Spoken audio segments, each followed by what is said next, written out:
Hi everyone, welcome back to my channel and thank you so much for joining me again this week. So this week is actually part 2 about a different classroom behavior management strategy that I was talking to another teacher about this week. So if you're interested to hear about another behavior management tool that we can use with our students to help them interact socially and appropriately in the classroom so that they're engaged and motivated to learn, then please keep on watching. Okay, so this week I was walking up the peak with one of my dear friends who actually was a past student. I taught her when she was 13 years old all the way up to 18, and now she has her own family and 2 children of herself, and she's a teacher. So we meet up every so often, and we were walking up the peak and we were talking about post-COVID, how so many students are not used to being back in the classroom and behaving in an appropriate way because they, for 2 years in some cases, have been online and they haven't been in a classroom in person, having to socially interact and to work collaboratively for a very long time. So my first video gave a few different strategies that different teachers used, but a strategy that my dear friend shared with me was one that she said found really worked. She said she introduced it this year, and I thought I would share that with you. So she introduced the idea of different types of listening to her students so that they could understand the different types of listening skills and develop them. And after researching lots of different types of listening skills, there's normally not just one agreement on how many different types of listening we have. So I'm just going to distill and synthesize the 6 listening skills that would be more straightforward for our students to understand. So the first type of listening I'm going to share is critical listening. And I'm just going to share a quote from a board certified psychiatrist from the US. She says, critical listening is a reasonable and systematic process of evaluating and forming an opinion on what is being heard by analyzing the difference between fact and opinion. And that's by Roxana Namaba. And so let's say that you are listening to a talk or you're listening to a TED talk. You want to use critical listening skills to be able to discern the facts and form an opinion. And critical listening allows you to process information, new information, so that you can synthesize it and then try to form opinions based on that information and create plans based on that information that has been exposed to you. So the first type is critical listening. The second type of listening that many of us, I think, have heard of is passive listening.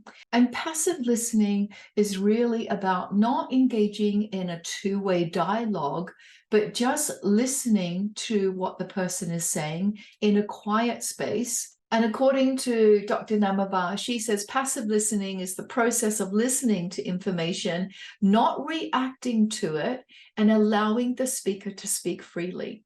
So passive listening is not engaging in a two-way dialogue, but just being in a quiet space and listening to the person who's talking and not making any judgments about that. So sometimes we use passive listening when our friends just want to vent something to us and we don't need to give feedback. We don't need to come up with solutions or do any coaching.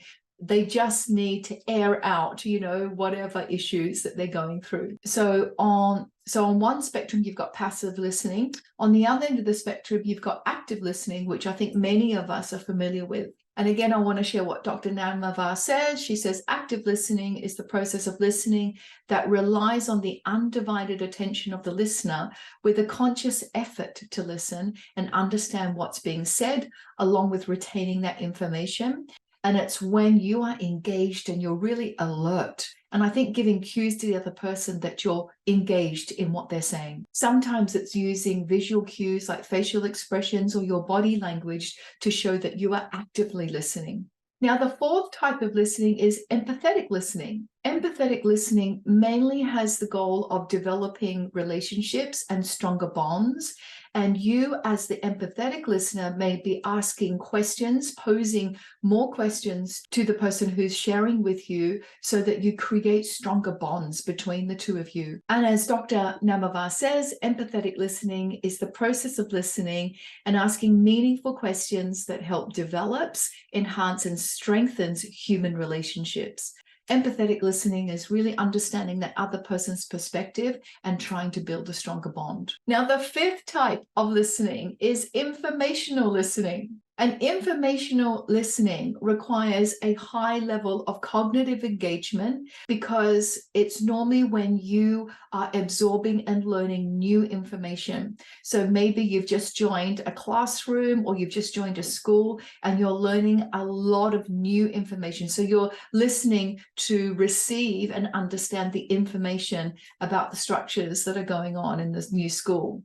And then the last type of listening is reflective listening. And Dr. Namaba describes this as reflective listening is when you're essentially, as the name implies, repeating back, reflecting back what somebody has said, so that you kind of provide a mirror for that person who's talking to be able to reflect on their own feelings and their thoughts. With reflective listening, you're constantly pausing and checking in and reflecting back on the information that the person is sharing with you. And it can help create really strong bonds and also help diffuse tension in arguments when you're reflecting back on the ideas that have been shared with you. So as we were going up the peak, we were talking about how it's so important to develop these types of listening skills, whether it's passive, whether it's active, whether it's empathetic, whether it's critical, informational, or reflective. And I hope that you find these tools useful, because I think once our students develop those listening skills, empathy or critical listening, passive, active, reflective, informational, then that will help them to be able to self-regulate and self-manage and be more self-aware of the impact of their behavior and their words and how they communicate on other people around them.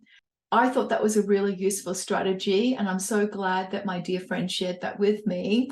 If you have any other strategies of how we can help our students to get back into the classroom and behave more in a harmonious way, then please feel free to put it in the comment section below. Thank you so much for joining me again this week, and I hope to see you next time.